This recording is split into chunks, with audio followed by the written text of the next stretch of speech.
Hi, my name is Linda, and you're watching the CISTA GIRLS Environmental Club TV show. Today, our topic is environmental climate change. Can you please introduce yourself? Hi, my name is Tia. I'm 13 years old and I'm in the 8th grade. Hi, my name is Victoria. I'm 13 years old and I'm in the 8th grade. Hi, my name is Matea. I'm 12 years old in the 7th grade. Hi, my name is Angela. I'm 10 years old in the 5th grade. Hi, my name is Talia. I'm 13 years old and I'm in the 8th grade. My name is Shannon. I'm in 7th grade and I'm 11. So today we're going to be talking about not only climate change but also community service. So before we get into that, girls, can you tell me a little bit about yourselves? Okay, so I don't really do community service much, but it's fun when I do it, and I like the color pink. Yeah, I also like to do community service. I like to dance and I like to perform. Like she said, I don't really do community service. People help me. And that's it. At my school, I'm on the Green Team Action Team, and my favorite colors pink and Easter blue. I already introduced myself, but one thing that I did was feed people that needed food or who were homeless. Yeah.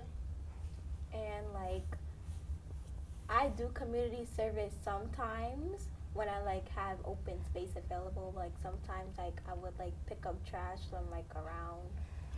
Mm-hmm. Well, I'm glad that you guys talked about your community service, because the CISTA Girls is an environmental group and what we do is community service pretty much. So when you're a part of this group, we basically do that a lot. So, and community service is really good because I know you guys are in 8th grade and most schools have it so that you need community service hours to graduate. So doing community service not only is just you being a good Samaritan and being good to your community, it's also, helping you graduate if you want to think of it like that. So you said that you were part of a green team. Can you tell us about that? So the Green Team Action Team is last Tuesday, they have it every Tuesday. Mm-hmm. Last Tuesday, we looked all around our school and see what we needed to improve. We saw the girls' bathroom was dirty, and the recycling bins, Mm-hmm. they had garbage inside of it instead of bottles. Mm-hmm. So then, but actually the fact that I actually learned was that with you having a water bottle can save a lot of money for because when you have a water bottle, you can the waste that water bottles produce, Mm-hmm. with plastic, with you having a water bottle that you don't have to throw in the garbage or recycle, Mm-hmm. can save up to 157 bottles being wasted and putting it into waste areas. Yeah. When you say water bottle, you mean the tumblers, the reusable ones, basically, Yes. right? Yeah. Did anybody here use those reusable ones, or you stick to water bottles? Yeah. Yes. Yeah. That's a really good environmental activist kind of move, because like you said, plastic is really bad for the environment and it takes many years to decompose, and it's not biodegradable like that, because it takes literally millions of years for some plastics. So it's really good that in your community and in your team that you're learning about these important environmental aspects. So does anybody here, tell me what you know about the environment. It can be anything, it doesn't have to be climate change or community service, just anybody want to say anything that they know about the environment? We live in the environment. Well, I mean, that's a fact, so, that the environment is in danger. Mm-hmm. Yeah. By a lot of causes, yeah. Pollution. Mm-hmm. Yeah, that's the main Yeah. one. Yeah. Anybody want to talk about pollution real quick? Yeah. Mm-hmm. So, pollution, the cars that we drive. Yeah.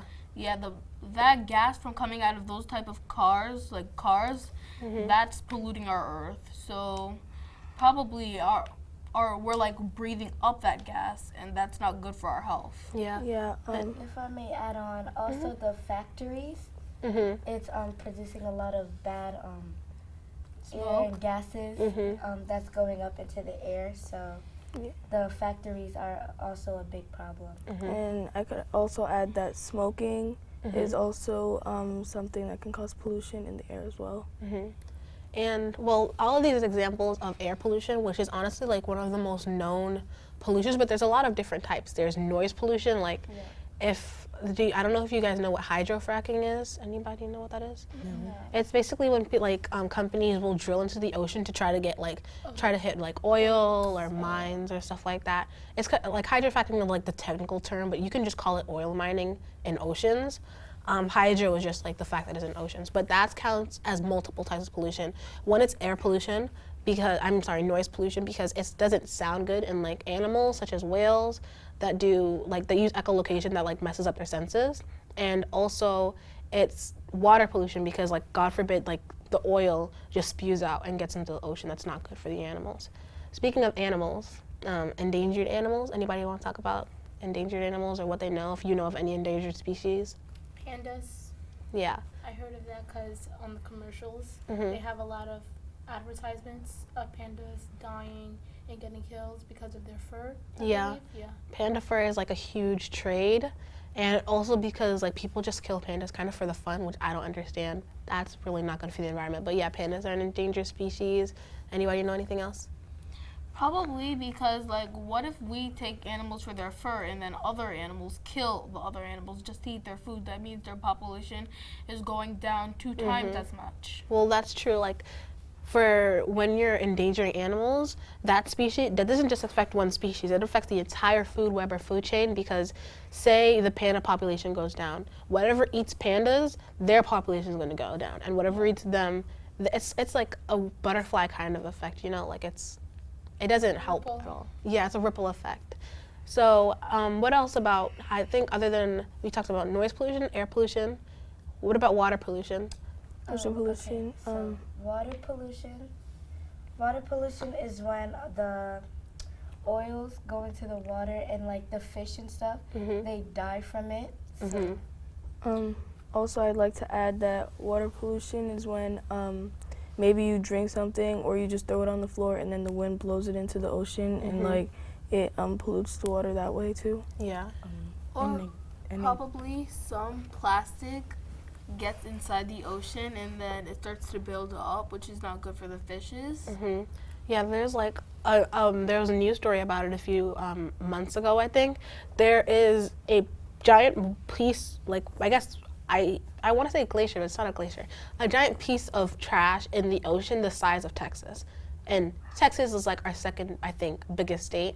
So like that's like a lot of trash in the ocean. So water pollution is a huge issue for fish and stuff.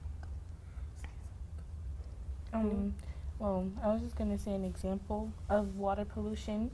You know the 6-pack of cans that we buy from the store, the rings around. Like animals think that's a toy in the ocean, so they put their necks through it and it suffocates them. Yeah. Also, when you just drop a bottle cap on the floor, birds can eat it and like it'll get stuck in their stomach and then it can choke them and they'll die. Yeah, that's very true, because one of the reasons, the CISTA Girls do beach cleanups. So basically we go to Far Rockaway Beach and we have plastic bags and gloves and stuff, and we go and clean up the beach there. We do it at this beach because it's our local beach and that's kind of where we're based, but also because that beach usually has some trash, and most do. But we don't only do it because, you know, beach cleanups because, oh, the beach is going to look better. We also do it because, say there's, like you said, a bottle cap on the floor that's shiny or something. Like, you know, the bottle of, like, a soda can, of the soda, like, glass soda bottles. If it's on top of that, then the animals might think that, hey, it's shiny, like, let me go eat it, you know? Animals, like, other than humans, of course, but they don't, like, they can't tell the difference between, like, maybe... A good example is turtle. Some species of sea turtles eat jellyfish, and jellyfish, you know, like, they have a pretty distinctive shape. You know, it's a kind of an oval, I guess, a circle, a sphere. I don't know how to describe it, but if there's plastic bags in the ocean floating upside down, it looks pretty similar to a jellyfish, and so a turtle of that species will eat the plastic bag, and obviously it can't digest it. So then that's how like species like that will die and stuff. So Yeah. Please add something. Like plastic contains many chemicals, so it could also like pollute the ocean as well and kill animals. That's not just because they eat it, even though they can't digest it, but the chemicals within the plastic could also kill them. Yeah, that's a really good point, especially because does anyone here eat seafood? Yes.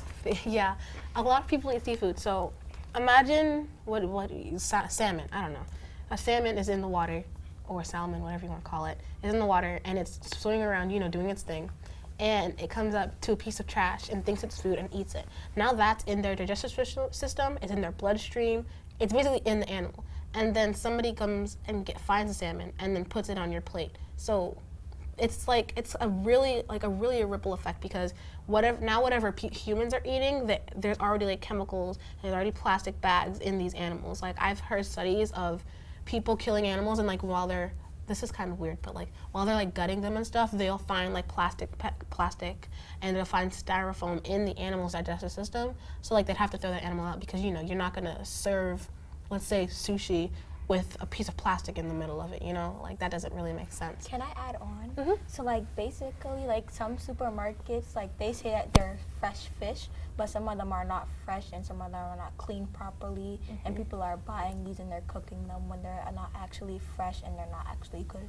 Yeah, a lot of people say like it's organic, like a lot of foods like fish and like fresh meat, fresh like foods are organic, and they're not always organic.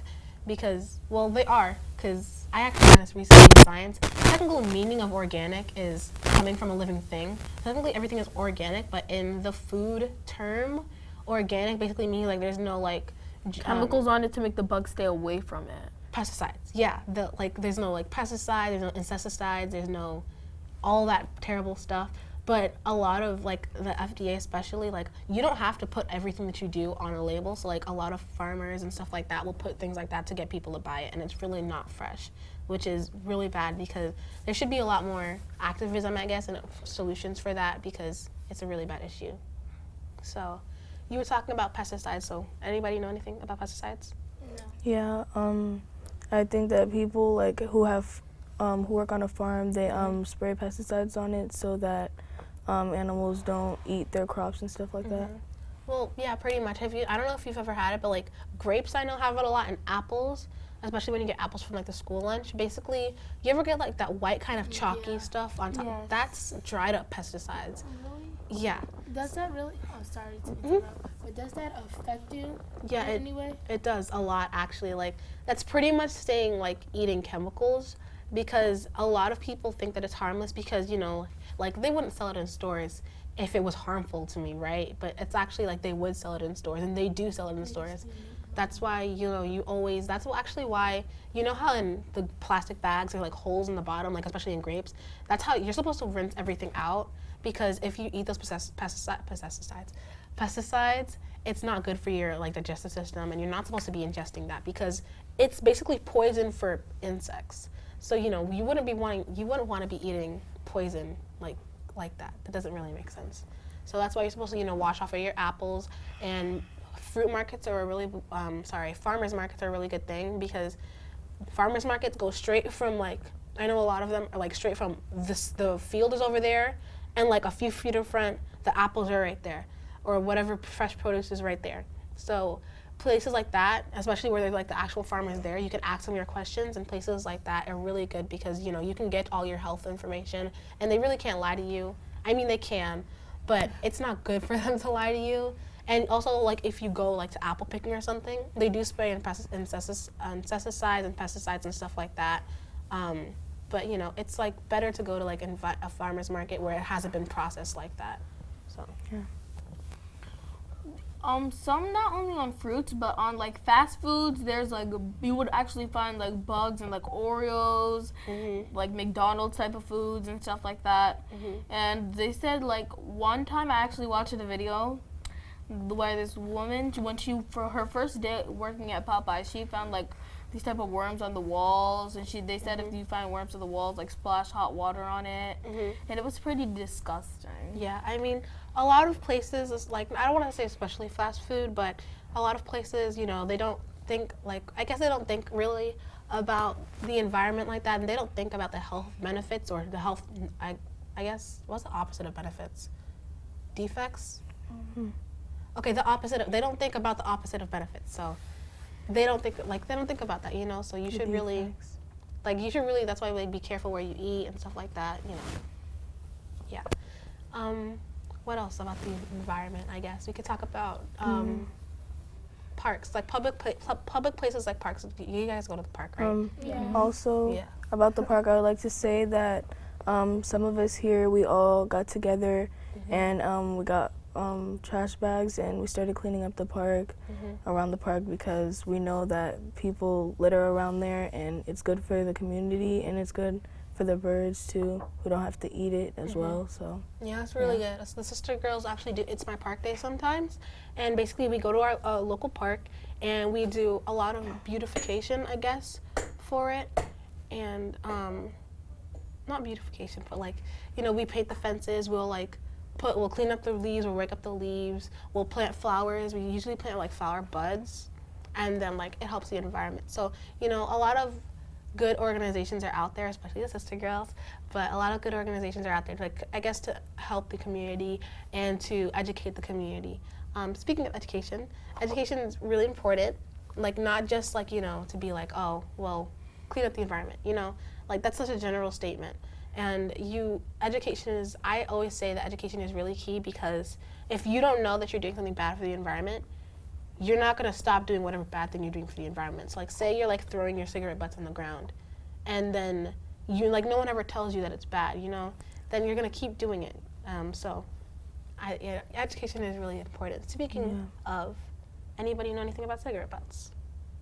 That sometimes birds or animals, like, they would think it's food and they would probably like eat it. Can you define it, like, so I could like elaborate, like? Oh yeah, cigarette butts are basically like, we shouldn't know about this, but basically when you smoke a cigarette, at the end of it, there's like, they call it a cigarette butt. It's basically the end, and you can't smoke that. So people just like lay it on the ground, kind of. Like the brown part? Yeah, the orange brown part. Yeah. Oh, okay. So that's like kind of the leftover of cigarettes. So the rest of it, basically anything apart from, that's a good way to explain it. Anything apart from the brownish part is paper, and it's kind of biodegradable, although it's really not good for the environment because it has chemicals. But a few years ago, I don't actually know how long ago, but there's actually a law that piece it used to be made out of plastic and chemicals, and like there used to be metal and stuff in it. So now it has to be paper and it has to be biodegradable, which is a good, I guess, A little bit like a good thing. yeah, it's a good thing kind of because of the law, but you know, it's still very bad. Birds would still eat it and they would choke on it and die. Yeah. Like other ants, like ants and bugs from the parks, they would probably like think it's food. Yeah, pretty much. And I think that a lot of people don't realize like how bad like littering and stuff is, because May I add on, like, some people, like, when they're done chewing their gum, they would just, like, throw it on the ground, or, like, they would just throw, like, the juicy fruit pack on the ground, and then, like, many people will step on it, and they're like, oh my gosh, I just messed up my shoes and stuff like that, and then, like, it's just crazy, because some people are stepping on cigarettes, gum, litter, trash bags, and so much more. Yeah. Even though we might say, oh, I just stepped on gum and whatever, we're not thinking about everybody, well, not the insects around us, like the ants, the birds, or like the spiders, even though we're afraid of them. They might eat that and they'll get poisoned. Yeah, that's a really good point. Can I say something? Let me ask a question. We get fined for littering, right? But I feel like not really, because the police are not there at the parks every day, or like watching over you if you litter. Yeah. So like people just do it regularly, and they don't, and nothing happens. Like they don't get fined or anything. So it's just like a regular thing. It's okay for me to litter, so I'm not gonna get fined. So it's okay. Yeah. I would like to add on, because I would like to at least a little bit like disagree, because my teacher, she told me while she watched the news every day before she leaves to go to my school, she told us that there was like cameras inside the lamps to see who was either littering or not littering. I actually didn't know that. That's a really good, I guess, point. But I agree with both your statements. but when people litter, there's not going to be like a police officer at every trash can with a list of tickets, and like he sees you like miss the trash can and be like, hey, $25 fine for you. Like that's not, I don't want to say that's not useful, and I also don't want to say that there's more important things to do, but kind of in that realm. So obviously, like, not everyone can do that. That's why, like, we need to, like, basically tell people, like, this isn't bad, so they're not doing it in the first place. That it doesn't need to be a police officer at every trash can, at every park, Like- to watch people. Like a park patrol or something. Yeah, like, Yeah. New York City Parks Department people, I know they go around and, telling people to do that, not to do it, but... So I understand, I agree with both of you guys, but even though they're giving you the fine, they do it themselves. Like, I know a lot of people, like my uncle, he's a cop, but sometimes I see him dropping his cup on the corner or whatever, but then he gets the fine. Like, it doesn't make sense. He's a hypocrite. He's a hypocrite, but everybody is. And that really affects me, but sometimes I do it too. So May can't I really say add nothing. on? I know I'm like late and stuff like that, but a lot of people like they don't pick up like their dog poop and like they would just leave it over the place, and they're like signs that say please curb after your dog, and then they would just walk by like it's nothing. Yeah, I mean, that's a part of visual pollution, which is another type of, there's lots of types of pollution, but that's visual because, you don't want to see that or step on it or smell it or anything like that because, hi, yeah. So that's like another really good point because, not picking up things, like not picking up your trash, not picking up, like not curbing your dog, stuff like that is really effective. And I think that fines are a really good way to, it's an effective way, but it's not effective enough.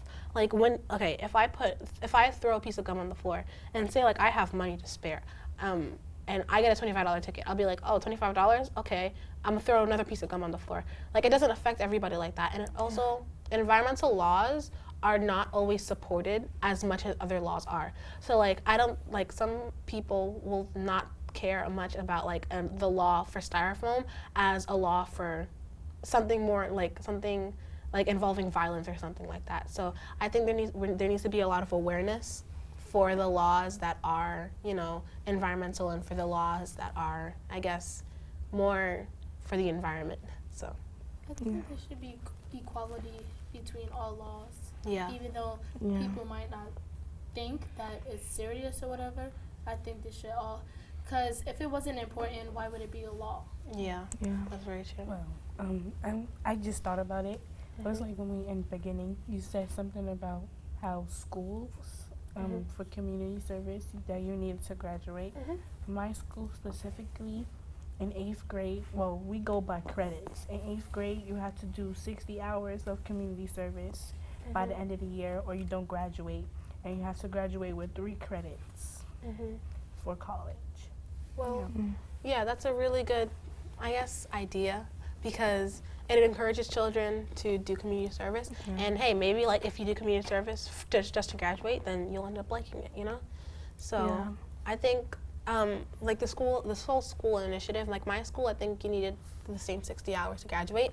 And I actually got all of it within like the summer of the, like I had everything done. Like I'm never worried about community service because whether it be for an event other than Sister Girls or for the Sister Girls, I'm always doing community service. I'm always doing a TV show. I'm always doing a library presentation. I'm always doing, I don't know, a beach cleanup, a park cleanup, like things like that.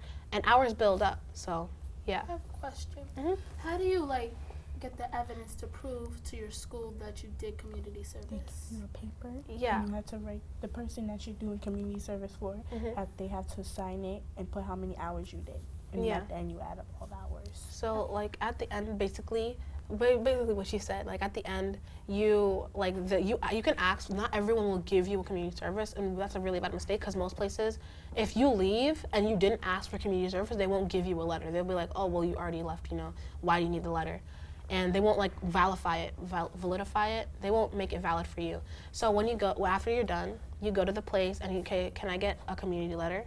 And they'll basically did so and so did how many hours, and then they'll sign it. And then you can like add up all. You can like put it in an Excel sheet or something, and then that's how you can give your school or an award or wherever you want to go, just to log in your community service.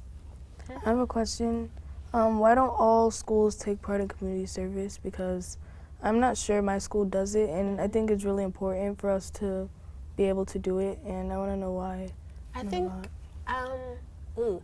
that's like a question for like, I guess, school systems, but maybe because not everyone, I guess, I think it's important. yeah, not everyone thinks it's that important. Like, people will probably think academics is more important, but it's just as important to be well-rounded. Like, hey, I might do dance and I might be really good at school, but are you like environmentally conscious? So it's good to be well-rounded, as in to know know about everything.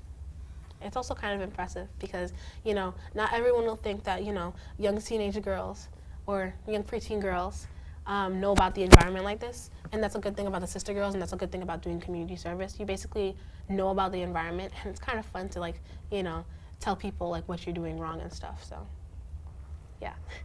Anybody want to say any other thoughts, any final thoughts or anything? Yeah, I'd like to say that also helping out in a soup kitchen is really good to give back to the community also. Yeah. Soup kitchens are really good because it's not even, I don't think it's environmental because you're helping the people in your environment and you're helping the people in your community. So that's a really good community service thing, especially things like that. You feel the impact, they'll say thank you, and you could see that they're happy, and that's a really good way to do community service. Anybody? Yeah. What I wanted to say was that sometimes when you give back, when you see somebody homeless, when you give back, not only that's a right thing to do, but you feel good inside, you feel like you've done the right thing, or probably like you guys said, when we're in a soup kitchen, you give back. You can see not only on someone's face that they're happy, but then they can see in your face that you're happy, that you gave back. Anybody else? 2 minutes. Every Thanksgiving, my church, we go to either a homeless shelter or a nursing home and give back to these people. And I think that's very important because, this is a personal thing, but I'm going to share it. My older sister, she lives in a shelter. So I feel like it's good to give back to those people who are struggling and don't have as much as you have. Yeah. May I add on? Some people they will go to nursing homes. They will give out canned foods, and they will give out foods and other things like cereals and stuff. Yeah, I'd also like to add on that my church, when the school year's about to start again, they give out book bags, school supplies, and a bunch of stuff. Even now, they give out coats to the people, because it's cold outside, so they give out coats to people who probably can't have any. Yeah, that's a really good. I'm so happy that everybody knows their community service, and they know the importance of it, and they know that it helps everybody, not only yourself, but it makes you feel good, and it also helps the people around you. So yeah, anybody final thoughts? Okay. So again, thank you everybody for coming today.